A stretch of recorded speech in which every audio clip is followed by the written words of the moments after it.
pretty quiet, but cloud cover starting to increase yet again. Don't count on any rain in the hill country. However, from I-35 points east, a quick hitting shower moving in and out. By 7 o'clock we are dry. That's all ahead of the front. The actual front itself comes through on a totally dry note for most of us at midnight. Maybe a couple stray showers as it pushes through toward LaGrange, and that's it. Behind it, guess what? Winds whip up again on Friday and fire danger increases again. How much rain? Yeah, this is not impressive. 1/100 of an inch if you're lucky. Let's get a second opinion. Well, this one's giving 2/100 of an inch, and this one, yeah, you get the idea. It's going to be a mainly dry front. And then we await the next weather maker. The next one coming in Monday into Monday night, and I'm keeping that weather alert in place. The entire CBS Austin area could see all modes of severe weather, and depending on how things play out, it could be a very wet day as well. Monday and Monday night, this computer model really blossoming in the potential for heavy rain. This one not quite as bullish. Either way, we'll have to watch for severe thunderstorms, that next cold front pushing through on Tuesday. We'll be right back. Welcome back. Right now, what we're looking ahead to is two cold fronts. The first one coming late tomorrow night on a mainly dry note. The second one not coming until next Tuesday, but ahead of it, Monday is the day that I've highlighted as our first widespread significant severe weather potential. A weather alert still in effect for Monday, and we could have all modes of precipitation possible. We may have hail, high winds, tornadoes can't be ruled out, heavy rain as well. To give you an idea of what some of the computer models are showing right now, the American model, the GFS, is a little bit lighter on precipitation. The European computer model, though, has some hefty rain totals. We do need the rain. The drought, that would help out a lot. This is the 7-day rainfall potential, showing even some 2-inch spots up toward Milam County from the Weather Prediction Center. In my opinion, the highest rainfall totals will be Monday and Monday night, moving out early Tuesday. So if you have any plans for Monday as well as Monday night, those are the times to really watch and make sure you have that CBS Austin Storm Tracker weather app handy. How much do we need that rain? Take a look. This is the drought monitor. Severe drought encompassing all. Hey, how's it going? It's Chicago, and this is Chick's Chats. I know it's after midnight. We're back to my old tricks where I stay up all night long and get around to the chat whenever I get around to it. In case you're wondering, yes, we do have the dogs. Ewok is over here, asleep on the floor. Skippy, are you sleeping or are you just hanging out? Skippy's right here. Here he is. And it was so cute. Earlier, I was testing my microphone and I was just talking just for the sake of talking. And Skipper's like, wait a second, she's doing the chat. And so he crawled into my lap and he kept looking at me like, what's going on? And I was like, no, this is not real yet. But now it is. Bill Bergen, what's going on? You are in a very large typeset, which I can read quite nicely. Thanks for checking in tonight as we've got fire danger, warmth, a cold front on the way. Oh, I just realized it's St. Patrick's Day. But we're going to pretend it's not yet because I'm not wearing green. I'm like, do I have anything green around here? Well, I guess there's a little green back here. We'll call that green. Charles, hey, how's it going? Hope you're doing great. All right, so welcome to everybody for the chat tonight. There's actually quite a bit to talk about, everything from fire danger to severe weather risks. So let's take it day by day. Patricia, hello, so sweet Skipper. Stephanie, what's up? You said you're making yum homemade chicken pot pie. I'll be right over. That sounds fantastic. And it's quite the endeavor too. Good for you. Danny Smith, hey, what's going on? Thanks for staying up late at night. By the way, in case you're wondering, food holidays, March 16th was spinach artichoke day. I admit, I just had some. That was my snack before I came up here. I'm kind of a late night munchies kind of person, which I don't know how many of you saw my post that Facebook was suggesting certain pages for me.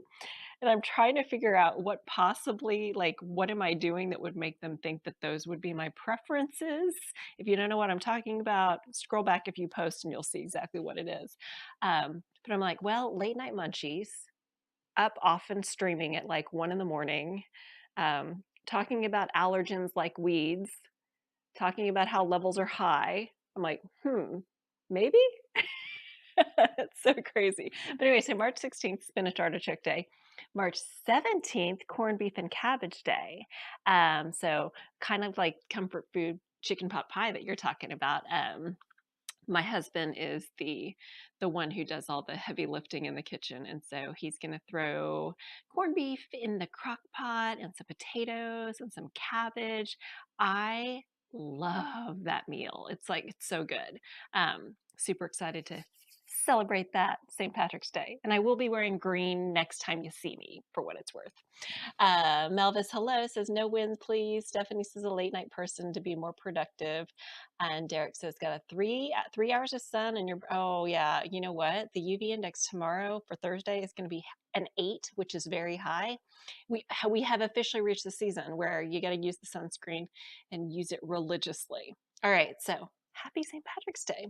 Partly cloudy skies, a stray shower possible, mainly in the afternoon hours, the way I see it, from I-35 points east. If you're in the hill country, you're probably not going to see a single drop.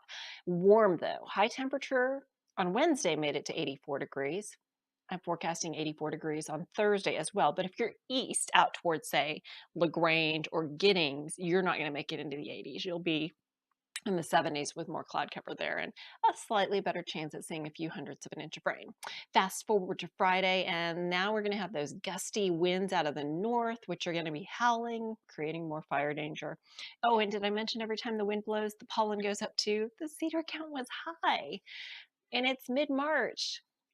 Mid 70s for Friday. The average high actually is 74 degrees, so we'll be right there at seasonable levels. Upcoming weekend looking fantastic. Spring officially arrives at 10:33 in the morning on Sunday. And then comes the weather alert for Monday. A Storm Prediction Center has been very bullish and very consistent with keeping the severe weather threat right over central Texas. So 80% chance that we see storms on Monday and Monday night, moving out early on Tuesday. And then we see seasonable temperatures after that. So there you have it, the 7-day view. Okay, currently, very high cloud cover outside. And if you take a peek outside, you can't miss it. The nearly full worm moon. It will officially be full at 2:18 in the morning on Friday. Derek asking, will we get one last winter event or are we done for the year? My intuition says that we're done for the year here. But I'm going to show you the Panhandle is going to see snow potentially on Friday, and then possibly even on into tomorrow and Friday. And then again, the Panhandle could see some more wintry weather on the tail end of the Monday, Tuesday system next week. But again, that's hours and hours away. Temperature-wise, we're really mild. It's 64 degrees, patchy high clouds out there along with plentiful moonlight. Across the entire Lone Star State, it's warm. It's still 70 in Del Rio, 59 in Brownsville, 54 degrees in Amarillo. All right, as we track temperatures, we did make it all the way up to 84 degrees. As warm as that is, no record the record. You may remember back in 2018, I gotta say, I don't remember it, but 2018, we hit 89 degrees, and that was the record at Camp Mabry. Average for the day on Wednesday was 73. So, okay, here's the allergy report. And I'm going to say this word many times probably through this weathercast. Hi. Cedar count was high. And it's getting old that we're talking about cedar this late in the season. March is the time when we typically see all these spring allergens pop. And it's actually a little bit delayed. When I go on my running, I've actually got some photos from last year and previous years, the same spots that I've run this year. And like especially some of the really beautiful, like the pear trees that have those gorgeous white blossoms, nothing. They're budding, but they haven't flowered yet. The only flowering trees that I've seen so far have been the eastern redbuds. Those are starting to pop. But everything else is so delayed. Even some of the bulb type plants. There are a couple areas like people's neighbors' yards, that kind of thing, that have their bulbs that come up every year. Um, I remember seeing daffodils and lilies and this kind of thing popping by this point. Nope, not happening. I did see a photo from a viewer in Georgetown today that said his backyard bluebonnets were finally coming up, but they desperately need rain. So I think what we've got going against us is February was so cold. In fact, we had more freezes this year than we did last year, despite the fact that we had the horrible storms in 2021.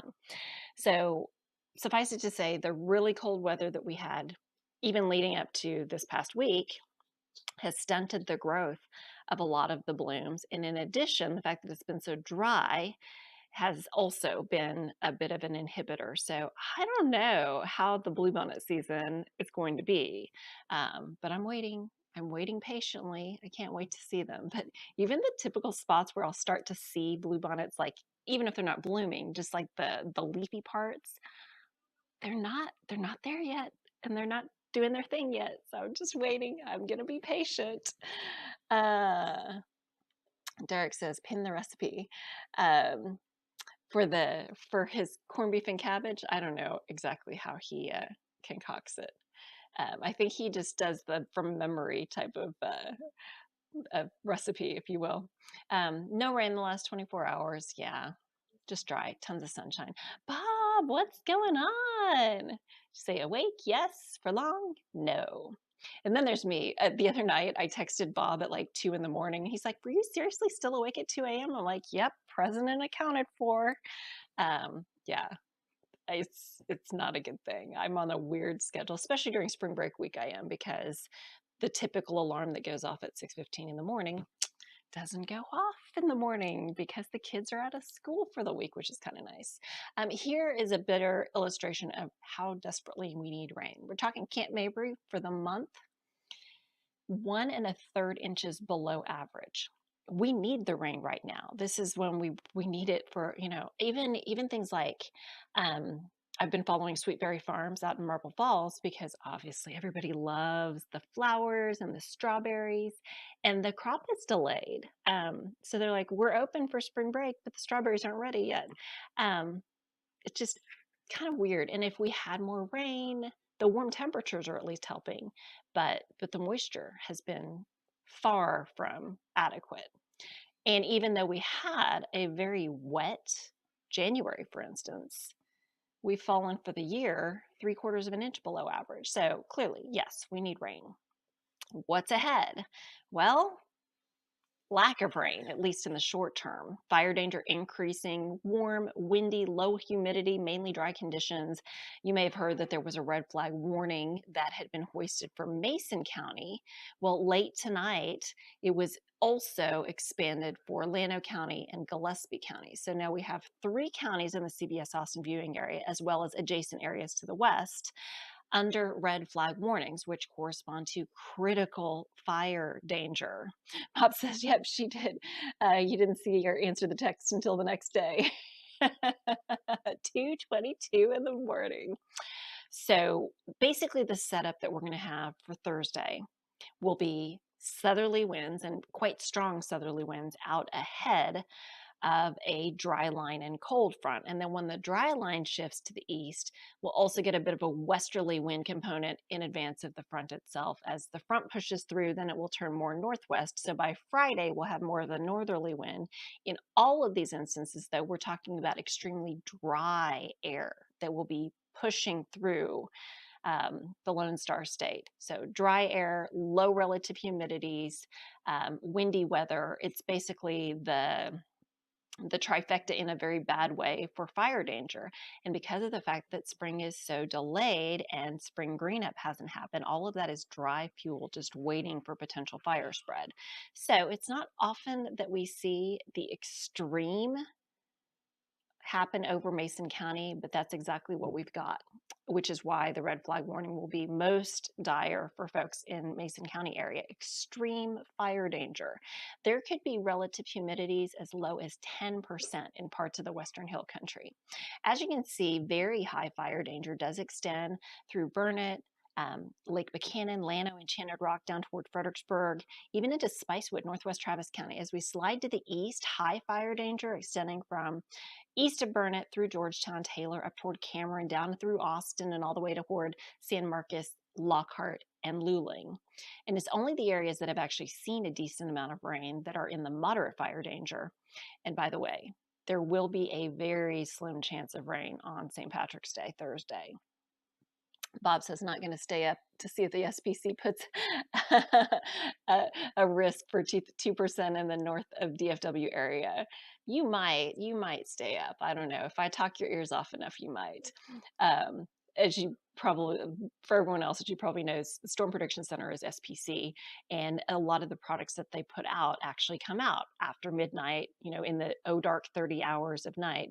And so oftentimes when we're preparing for potential severe weather, which Central Texas will not, like our part of Central Texas won't see severe storms with the St. Patrick's Day night stuff, but Northeast Texas may.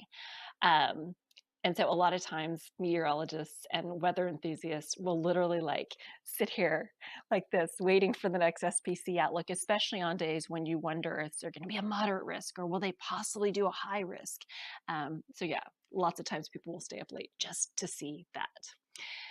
All right, 84 degrees was our high temperature. Do you know that's the third warmest temperature so far in 2022? How about that? High pressure has now nudged to our east. It's south of Louisiana in the Gulf of Mexico. We now have a bona fide southerly, southeasterly breeze from the surface winds, and that will continue to infiltrate our area with slightly higher moisture, but not enough moisture to yield much, if any, rain when that weather maker gets here in the form of a weak cold front. By the way, you can always check in on our Storm Tracker weather app. So while I've got you, let me go ahead and take a look at where the Storm Prediction Center has its outlooks. And this will be offset by day just because of the fact that we are after midnight tonight, or sorry, we're after midnight tonight. So this is the storm center or severe thunderstorm forecast for, it says Thursday, but this is actually, I think, the Friday risk, because they update in the middle of the night. Here is the outlook that had been the previous outlook for Thursday. So disregard the legend here just because it's after midnight. So this is actually Thursday. And as you can see, it's a pretty sharp gradient between no storms, which would be us, and potentially significant storms. And this will be updated shortly by the Storm Prediction Center. But you can see the DFW area, the Arklatex, and all the way through Louisiana, actually a decent chance of strong to severe thunderstorms. And within that, can't rule out the possibility of some pretty nasty storms. So Keon says they show the tornado parameter for our area increasing significantly based from this evening from Monday. Can't wait for your take on that kind of stuff, but it looks kind of bad. Yeah, the Monday, we'll get to that in just a moment. The Monday threat looks widespread unfortunately, for possible rotating storms. We don't like talking about that. Hey, but we do like talking about Lucky the Leprechaun. Every now and again, I'll just go nuts with the holiday graphics, and this would be a good instance. As we look ahead for your St. Patrick's Day forecast. Do I have enough on there to like make it very obvious that Thursday is St. Patrick's Day? Yeah, I think I do. Temperature warming up to around 84 degrees, and I'm only putting in a 10% chance on Thursday here of seeing a stray shower. Overall, it just looks unlikely for us to see much more than that, while the big storms will be off toward the north and east. So let's go through time. Here in the morning, we may see some patchy clouds try to develop, but overall looking like mid-50s generally. As we head toward the early afternoon hours, cloud cover I-35 points east, sunshine out west as we await a dry line passing through western sections of the hill country. And then if there is any rain to be had, it will be quick and spotty. And even though this particular imagery shows what appears to be, oh, that's like bona fide rain. Trust me, it's like 1/100 of an inch of rain. And that pulls through by about 3 in the afternoon. And this is well ahead of the actual cold front itself. Then by about 7 o'clock, something I want to point your attention to, this particular computer model showing right in here. Let me see if I can draw it in here. Showing right in here, it's not popping, oh, there he is, showing right in here, a shift where you see winds here out of, sorry, I didn't mean to, like messing up the whole thing. Let me pull that back over. That's more like it. I really was messing with stuff. Okay, I think we've reestablished it. Okay, so anyway, back here, you can see temperatures warming well into the 80s with a westerly wind. For the rest of our area, it's going to be a sharp southerly wind. And as mentioned, it's going to be a little bit cooler for those of you out in areas like Rockdale, Giddings, and LaGrange because of more cloud cover. While all of this is going on here, take a look up to the north. Up to the north, Dallas-Fort Worth area, and even farther north toward Oklahoma City, look at this. Lots and lots of what we call convection, thunderstorms. Just to put this in perspective for you, let me see if I can go grab an area of low pressure for you. The upper level low pressure center of this system will be pulling across, Skippy's off to my right, will be pulling across Oklahoma. In general, we'll see the worst storms a little bit closer in proximity to where that upper level low pivots through, which is well to our north. So nastier storms to the north, not so much for us. And we will probably, to be honest with you, not see a storm, period. And then this all pushes off toward the east and we're done. So the cold front doesn't push through until around midnight tomorrow night. With it, we're going to see those winds picking up out of the northwest. So when the front officially pushes through, you'll notice that the worst of the storms then will basically be wrapping around the low pressure center off through central and northeastern Oklahoma and then through Arkansas through the late night hours, Thursday night and into Friday. And by this point, folks in Louisiana also will have to keep an eye out for potential nasty storms heading into the early morning hours on Friday. So then you can see the storms spreading through daybreak on Friday across into Mississippi, Alabama, even on into Tennessee. So that's where the worst of the weather will be as we head through Friday. And we probably will get little, if anything, with it. In fact, let's take a look. Survey says this is lackluster as can be. How about 1/100 of an inch? Can we buy any rain? Keon says, looks like you're getting pinched today. Thomas, what's going on in Beantown? Hope you are doing well. All right, so let's get a second opinion. And oh, just so you know, my daughter just handed me a sign. These are very important things. She says, you called Ewok Skippy. Remember I was, did I say Skippy? Oh, apparently I said Skippy's over here. That was Ewok. She says, you called Ewok Skippy. Skipper is to your left. Ewok is to your right. Get it right, Mom. So anyway, I'll just say the boys. The boys. That keeps it nice and generic. So obviously with either computer model, I'm showing you 3 different ones. None of them bring us anything more substantial than 1/100 or 2 of an inch of rain, unfortunately.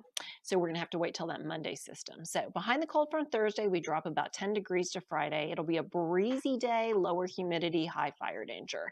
Saturday, Sunday up into the 70s. Monday as well. Monday's one of those weird days where if we see some sunshine, we could easily be in the 80s, or if we stay overcast, we might even be cooler than the 78 degrees I'm forecasting. But the overriding theme for Monday is it is going to be a weather alert day. Yesterday, I was kind of like, it's a precautionary weather alert. We'll see how things play out. Today, I'm like, yeah, it looks likely that we're probably going to unfortunately have to contend with some nasty storms. Some of the players with this are the fact that we've got very large amount of moisture that's going to be pulling in from the Gulf of Mexico. We may have dew points in the mid 60s on, and by the way, this top thing up here says Tuesday. That should be Monday. We may have dew points in the mid 60s on Monday, which is gross air you can wear. And in March, that is incredible instability. Then we are going to combine that with the fact that at the upper levels, we're going to have winds coming in out of the southwest. So a lot of times when we talk about wind shear and the ingredients that you need in order to have nasty thunderstorms or supercell thunderstorms, one of the components is having winds turning with height or with direction. So if you have southeasterly winds from one direction down at the surface, and you have southwesterly winds higher in the atmosphere, clearly there's some type of a spin within the atmosphere that has to happen in order for that pivot to take place. So that's one thing that I'm quite concerned about. Also, the fact that there's going to be so much moisture. Fuel for storms, something that we call convective available potential energy, looks quite impressive. It's for non-meteorological folks.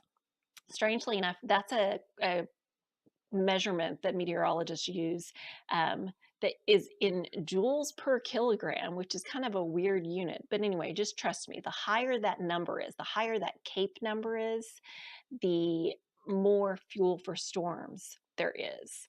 And it looks like the fuel for storms could be quite impressive. So just suffice it to say, Monday looks like a day where we could have hail. And it wouldn't shock me if it becomes a giant hail in some spots. We could have high winds, and it wouldn't shock me if these are 70-mile-per-hour winds. We could have tornadoes, and they may be possibly EF2 or greater tornadoes. We may have rain enough to cause flooding. Do I know any of the finer details? Placement, timing, exact? No, absolutely I don't. It's way too soon to say that. But just looking at kind of the big picture overview, there is going to be potential for some nasty storms. So let's keep an eye out, right? Last night, I don't know if any of you guys were on last night. We were talking to Larry, and Larry was asking, he's like, why does it seem like the GFS computer model is always showing less rain and the European computer model is always showing more rain? It does seem like that's been the case lately. And here's another example. It hasn't always been the case, but the latest computer model run from the GFS, which is on the left-hand side of your screen, does show significantly lower rainfall with this system on Monday than the European computer model, which has quite a bit more. And that could be due to multiple factors, and there are some significant computer model differences. So just something to keep in mind is that things will change. Things are going to shake out as we get closer to it. So for now, just keep in mind that nothing is set in stone just yet, but signals are high enough to say, hey, heads up, Monday's going to be a day that could be really nasty, and into the pre-dawn hours on Tuesday as well. This is from the Weather Prediction Center, and just as an example, based on what we know now, the Weather Prediction Center at this point is kind of leaning on the heavier side of things, so much so that we could be looking at an inch or so of rainfall in the Austin area. We could be looking at, upwards of 1.75 to 2 inches out in, say, Milam County, or, Milam County area. And in contrast, there might be a pretty sharp drop off to the west where maybe folks out in Mason County that need it the most might actually see some of the least in terms of rainfall. So just keep that in mind. Things are not yet, totally clear. What I can say without a doubt, though, is the areas that need the rain the most are in the hill country. So it'll be interesting to see if we actually can cash in on the much needed rain, and hopefully not at the expense of nasty storms. All right, so let's talk about that next weather maker. Here we are, midday Monday, and just so you know, this is the European computer model that I'm using to show you this particular example, keeping in mind the GFS computer model is quite different. So by midday, we may already have some rain, not yet severe thunderstorms or anything like that, but just lots of moisture creating kind of a murky start to the day. And then as we march through time, especially Monday night into early Tuesday, potentially we could see a big batch of showers and thunderstorms. Now, what's yet to be seen is, are we talking about a line of storms, or are we talking about what could be ahead of it, supercell thunderstorms? A line of thunderstorms is actually more likely to bring wind damage. Supercell thunderstorms are more likely to bring giant hail and possible tornadoes. And then, worth noting, yes, we could see more wintry weather out in the Panhandle and portions of Colorado, New Mexico, western Kansas. So again, details will be hashed out as we get closer, but there does look to be potential for some nasty storms. And then everything clears out by late Tuesday. So yeah, that's basically where we stand as far as the setup. I'm also going to show you the upper level weather pattern. First, I'm going to show you the St. Patrick's Day setup. Remember, there could be some storms that, oh, it's not advancing. That's weird. It's like stuck. The time went through, but the graphic behind it did not. Maybe it's a whole, I think it's because of the after midnight thing. But in general, I'll just tell you, on Monday, we're going to have most of the upper level energy out here, and we're going to have a southwesterly flow at the upper levels, overriding the southeasterly flow at the surface, which is part of what I was talking about earlier with the fact that we'll have shear or winds changing with height going on. All right, so now let's end this thing with a look at the outlook heading into March 25th through 31st. Cooler conditions are expected across Austin points south and east, average for Austin points north and west. So though I do not anticipate a return to winter per se, we may see slightly cooler temperatures from time to time. And then as we look ahead to March 25th through 31st, drier conditions. Now, I will also mention to you, it's far out, but there's one computer model, incidentally enough, it's the GFS computer model, that earlier was suggesting possible mid-90s for high temperatures, not in the next 7 days, but possibly the following week, which would kind of coincide with this. So, jury's out. Just putting that out there for you. And then we're back around to the 7-day forecast. So you are officially caught up. Thanks as always for checking in. It's always great to have you guys on board, and all kinds of information anytime you want it on our website, cbsaustin.com/weather. And we also are talking about Sinclair, which is our corporate company. They're doing a Ukraine relief drive, collecting donations. And then, of course, the red flag warning. So all that info right there on our website for you.